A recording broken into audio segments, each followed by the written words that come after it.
और अब बात करते हैं न्यूज 24 की खास मुहिम योगी जी घर दिला दो की। यूपी में बिल्डर मस्त है और घर खरीदने वाले पस्त। बिल्डर्स की मनमानी से लाखों लोग परेशान हैं। घर का सपना साकार हो सके इसके लिए उन्होंने अपनी गाढ़ी कमाई लगा दी। पैसे तो चले गए लेकिन घर अब तक नहीं मिला। कहीं फ्लैट्स का आवंटन ही है तो कहीं कई फ्लैट्स को सील कर दिया गया है। ये रिपोर्ट देखिए।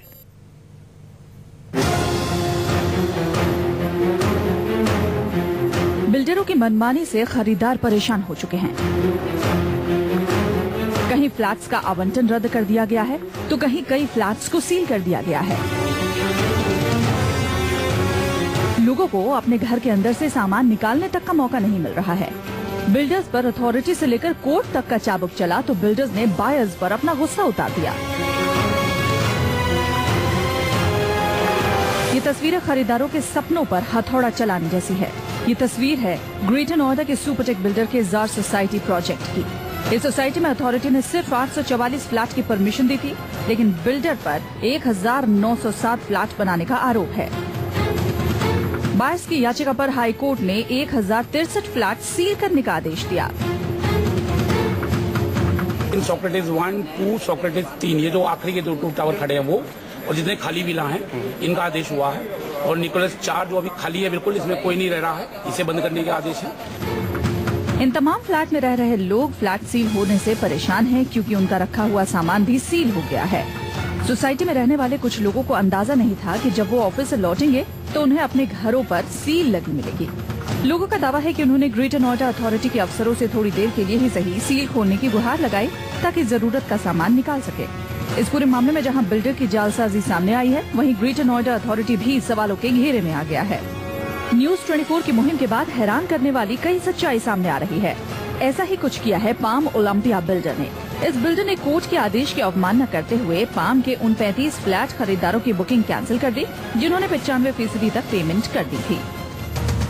एक हाथ से मजबूर हैं ये ओम प्रकाश। इन्होंने 2011 में अपने घर का सपना देखा था और ग्रेटर नोएडा वेस्ट में पाम ओलंपिया में घर बुक कराया था, जिसमें 36 महीने के एग्रीमेंट पर घर की बुकिंग हुई थी।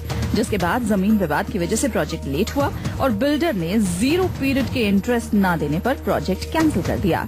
किसी तरह से हमने जो अपनी गाढ़ी कमाई यहाँ लगा दी है, हमारी मिसेज ने अपने मंगलसूत्र कंगन तक इसके लिए बेच दिए। हमने अपने बच्चों के भविष्य के लिए जो पैसा इकट्ठा किया जाता है उसमें से जो लोन लेकर के इनको यहाँ पैसा दिया और उसके बाद में 95% जमा होने के बाद में इन्होंने जो है ये हमारा फ्लैट कैंसिल कर दिया। बिल्डर ने 22 अप्रैल को 35 फ्लैट खरीदारों को करीब पूरा पैसा जमा करने के बाद भी कैंसिलेशन लेटर भेज दिया, लेकिन उनके पैसे का क्या होगा ये जवाब बिल्डर के पास नहीं था। जब हम ओलंपिया के ऑफिस पहुंचे तो वहां पर मौजूद अधिकारियों ने कुछ भी कहने से इनकार कर दिया। मैंने पाम ओलंपिया में 2011 में जनवरी 2011 में फ्लैट बुक करवाया था, ये सोच करके कि एक घर मिलेगा। और जब एग्रीमेंट हुआ था उस समय एग्रीमेंट नहीं हुआ था, उस समय 10% हमने दे करके बुक कराया था। तो 30 महीने 36 महीने बाद 40 महीने बाद 3 साल 4 साल बाद मिल जाएगा। आज 5 साल हो गए हैं, अभी तक फ्लैट मिला नहीं है। यूपी में बिल्डर्स की मनमानी को देखते हुए न्यूज 24 ने इन बिल्डर्स के खिलाफ योगी जी घर दिला दो के नाम से मुहिम छेड़ रखी है। हम अपनी इस मुहिम योगी जी घर दिला दो को आगे भी जारी रखेंगे और अपनी गाढ़ी कमाई को घर खरीदने में लगाने वालों की आवाज ऐसे ही उठाते रहेंगे। मोहम्मद यूसुफ के साथ नोएडा से सैयदा अफीफा, न्यूज 24।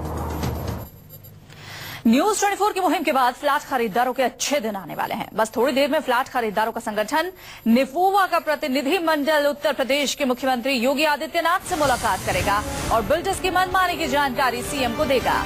ये मुलाकात नोएडा के विधायक पंकज सिंह की अगुवाई में होगी। आपको बता दें, पंकज सिंह ने न्यूज 24 की मुहिम के बाद मुख्यमंत्री योगी आदित्यनाथ को फ्लैट खरीदारों की समस्याओं से अवगत कराया था, जिसके बाद मुख्यमंत्री ने मुलाकात का वक्त दिया है।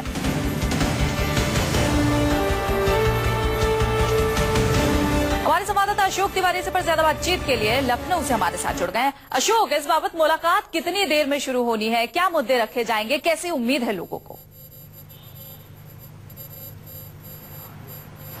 देखिए, मैं आपको बताऊं कि जो बीजेपी के विधायक हैं नोएडा से पंकज सिंह, वो मुख्यमंत्री सचिवालय पहुंच चुके हैं। इस वक्त मैं मुख्यमंत्री सचिवालय में ही हूं और उनके साथ तकरीबन 22 लोगों का एक प्रतिनिधि मंडल भी योगी आदित्यनाथ से मुलाकात करने के लिए यहां पर पहुंच चुका है। हालांकि मुख्यमंत्री अभी यहां नहीं पहुंचे हैं, थोड़ी देर में उनके भी आने की यहां पर बात कही जा रही है और थोड़ी देर बाद पंकज सिंह उस पूरे जो लोग हैं, जो पीड़ित लोग हैं, जो परेशान लोग हैं, उनके प्रतिनिधि मंडल के साथ योगी आदित्यनाथ के साथ बैठक करने वाले हैं और उस बैठक में तमाम सारे वो मुद्दे उठाए जाएंगे कि कैसे उन्होंने अपने घर के सपने को साकार करने के लिए बिल्डर्स को पैसे दिए, लेकिन सालों बीत जाने के बाद भी अभी तक उनको पोजीशन नहीं मिला है, उनको अपना घर नहीं मिला है। तो इस बाबत जो मुहिम न्यूज 24 ने चलाई थी, उसका कम से कम ये बड़ा असर है। योगी आदित्यनाथ ने उन तमाम सारे लोगों को जो पीड़ित है, जो परेशान है बिल्डर्स की मनमानी को लेकर, उनसे आज मुलाकात योगी आदित्यनाथ की उनके मुख्यमंत्री सचिवालय में होनी है और अभी थोड़ी देर में योगी आदित्यनाथ भी यहाँ पर पहुंचने वाले हैं और तमाम सारे मुद्दे उनके सामने रखे भी जाएंगे। और अंदेशा इस बात का भी लगाया जा रहा है कि हो सकता है कि योगी आदित्यनाथ आज उनकी समस्या सुनने के बाद कोई बड़ा फैसला भी बिल्डर्स को लेकर ले सकते हैं, क्योंकि बीते दिन उन्होंने कहा था कि जो बिल्डर्स की मनमानी है उस पर रोक लगाएगी योगी सरकार।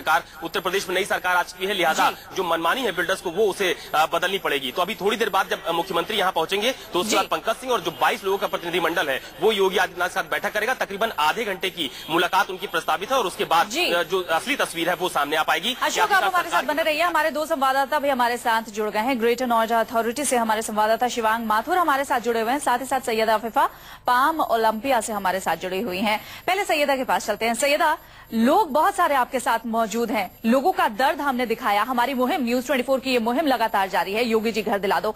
लोग कितने आश्वस्त हैं? अभी एक प्रतिनिधि मंडल पंकज सिंह की अगुवाई में जो मिलने गया है योगी जी से, उसके लिए लोग कितने आश्वस्त हैं? जी हाँ, बिल्कुल वंदना, मैं सबसे पहले ये बताना चाहूंगी कि मैं पाम ओलंपिया में नहीं बल्कि सुपरटेक की सोसाइटी है ग्रेटर नोएडा में सीजार, उस सोसाइटी में हूँ। ये एक ऐसी सोसाइटी है जिसका प्रपोजल जो है 2007 में आया था और लगभग 5 सालों से यहाँ पर जो है वो लोग रह रहे हैं। इसमें ये भी बताना चाहूंगी, इस पूरी सोसाइटी में 844 यूनिट्स बनी थी और जिसकी बजाय बिल्डर ने बना दी 1904 यूनिट्स। आप खुद अंदाजा लगा सकते हो, 1000 से ऊपर जो एक्स्ट्रा यूनिट्स बनाई गई है, अथॉरिटी ने कोर्ट के आदेश के बाद उनको सील कर दिया है। लोगों की जो परेशानी वो ये है कि कुछ ऐसे लोग हैं जो कि सिर्फ अपना घर बचाने की कोशिश कर रहे हैं, मगर बाकियों का क्या, ये बड़ा सवाल है। सर, आपका नाम जानना चाहूँगा। मैं करुणेश जोशी बोल रहा हूँ। यहाँ पे मैं भी जो है 2009 की मेरी बुकिंग थी और सैयदा, आपको यहाँ पर